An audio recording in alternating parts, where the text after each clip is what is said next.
नमस्कार, मी संदीप चव्हाण आणि आपण पाहताय एलएस मराठी। तेल युद्धानंतर आता पाणी युद्ध।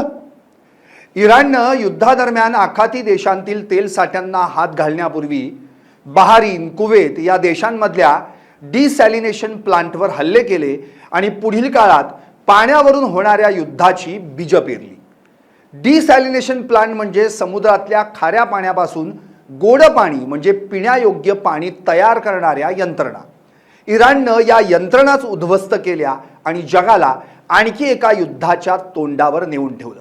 त्यामुळे भविष्यात पाण्यावरून युद्ध भडकण्याची शक्यता निर्माण झाली आहे। इराणचं सध्या इस्रायल अमेरिकेसोबत युद्ध सुरू आहे। आज युद्धाचा 12वा दिवस असला तरी युद्ध काही थांबायला तयार नाहीये। इराणनं या युद्धात विनाकारण आखाती देश म्हणजे गल्फ कंट्रीजना टार्गेट केलं। तिथले अमेरिकी लष्करी तळ उद्ध्वस्त करण्याच्या नादात तिथल्या पायाभूत सुविधांवरही हल्ले चढवले।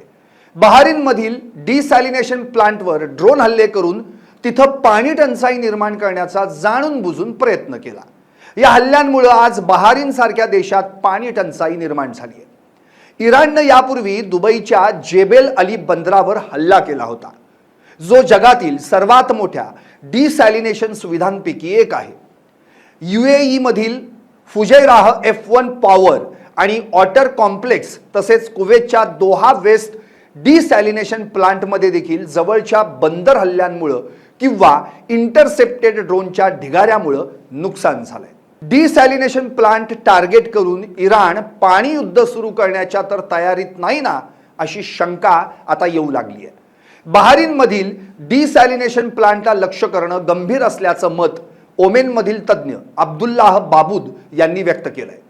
आखातातील डिसॅलिनेशन सुविधा केवळ पायाभूत सुविधा नसून ज्या लाखो लोकांना पिण्याचे पाणी पुरवणाऱ्या जीवनरेखा आहेत, त्यांच्यावर हल्ला केल्यानं नागरी अस्तित्व थेट धोक्यात येण्याचा धोका आहे, असंही बाबूद यांनी म्हटलंय। डिसॅलिनेशन प्लांट इतके का महत्त्वाचे आहेत हे आधी समजावून घ्यावं लागेल। डिसॅलिनेशन प्लांट म्हणजे समुद्रातील खाऱ्या पाण्यापासून गोड पाणी म्हणजेच पिण्यायोग्य पाणी तयार करणाऱ्या यंत्रणा। या यंत्रणा समुद्राच्या पाण्याचं पिण्याच्या पाण्यात रूपांतर करतात। ही प्रक्रिया थर्मल किंवा मेम्ब्रेन आधारित तंत्रज्ञानाचा वापर करून मीठ आणि अशुद्धता काढून टाकते। यासाठी बहुतेक आखाती देश रिव्हर्स ऑस्मोसिस वापरतात। पाण्याच्या कमतरतेमुळे आखाती प्रदेशात डिसॅलिनेशन आवश्यक बनलंय।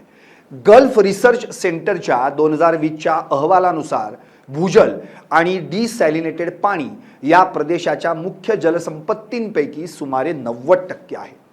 अरबी आखाती किनाऱ्यावर 400हून अधिक डिसॅलिनेशन प्लांट कार्यरत आहेत आणि गल्फ कॉर्पोरेशन कौन्सिल देश जागतिक डिसॅलिनेशन क्षमतेच्या सुमारे 60% वाटा देतात, जे जगातील डिसॅलिनेटेड पाण्यापैकी जवळजवळ 40% उत्पादन करतात, असंही या अहवालात नमूद करण्यात आलंय।